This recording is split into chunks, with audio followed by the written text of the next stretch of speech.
শেখ হাসিনার পদত্যাগ ও দেশ ছাড়ার ঘটনায় বাংলাদেশ জামাতে ইসলামী চন্দনাইশ উপজেলা শাখার উদ্যোগে শোকরানা সমাবেশ ও মিছিল অনুষ্ঠিত হয়েছে। শুক্রবার বিকেলে মিছিলটি চট্টগ্রাম কক্সবাজার মহাসড়ক হয়ে উপজেলার বিভিন্ন এলাকার প্রধান গুরুত্বপূর্ণ সড়কগুলো প্রদক্ষিণ করে। চন্দনাইশ উপজেলা সদরে এসে মিছিলটি শেষ হয়ে সেখানে এক শোকরানা সমাবেশ অনুষ্ঠিত হয়। 4 দিনের মাথায় তাদের 4 দিন হয়ে গিয়েছে, তারা নিজেরাই হারিয়ে গিয়েছে তাদের দলের লোকজনকে। তারা এখন অসহায় ফিল করছে, কান্নাকাটি করছে, দন্না দিচ্ছে, আমাদের কাছে ফোন করছে। আমরা তাদেরকে নিরাপত্তা দেওয়ার দায়িত্ব তাদের। আমরা সকল মানুষ ধৈর্য সহকারে আজ 15 বছর ধরে যেভাবে ধৈর্য ধরেছি, আমাদেরকে আরো বেশি করে ধৈর্য ধারণ করতে হবে। আল্লাহ তাআলার কাছে আমরা সাহায্য চাচ্ছি। সুতরাং আমরা চিরদিন আমাদের আমির জামাত ডাক্তার শফিকুর রহমান তার বাড়িতে গিয়েছেন শহীদ আবু সাঈদের পিতাকে জামাত ইসলামের কেন্দ্রের পক্ষ থেকে তাদের পরিবারের সহযোগিতা হিসেবে 6 লক্ষ টাকা দান করেছেন। আলহামদুলিল্লাহ। বৈষম্যের কারণে পূর্ব পাকিস্তান স্বাধীন হয়েছে আওয়ামী লীগের নেতৃত্বে, কিন্তু স্বাধীনতার পর আওয়ামী লীগের নেতা শেখ মুজিবের এক দলীয় বাকশাল কায়েমের কারণে এদেশের মানুষ বিদ্রোহ করে তাকে উৎখাত করেছে। ঠিক তেমনিভাবে চন্দনাইশ উপজেলা আয়োজিত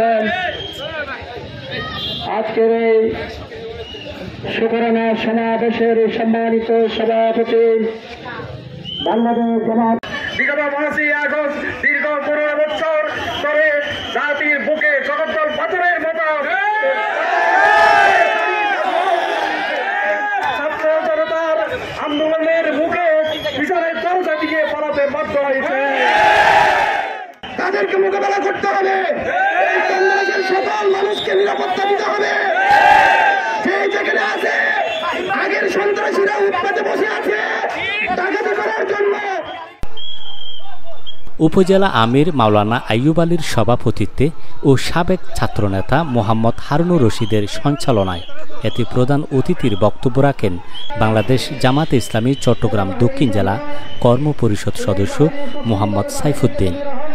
বিশেষ অতিথি হিসেবে বক্তব্য রাখেন উপজেলা সেক্রেটারি মাওলানা কুতুবুদ্দিন, উপজেলা সহকারী সেক্রেটারি কাজী আহসান সাদেক পারভেজ, চট্টগ্রাম কলেজের সাবেক সভাপতি অ্যাডভোকেট জিয়াউর রহমান, পৌরসভা আমির কাজী মাওলানা কুতুবুদ্দিন, ছাত্রনেতা মোহাম্মদ মোকাম্মেল হক সহ অন্যান্য নেতৃবৃন্দ।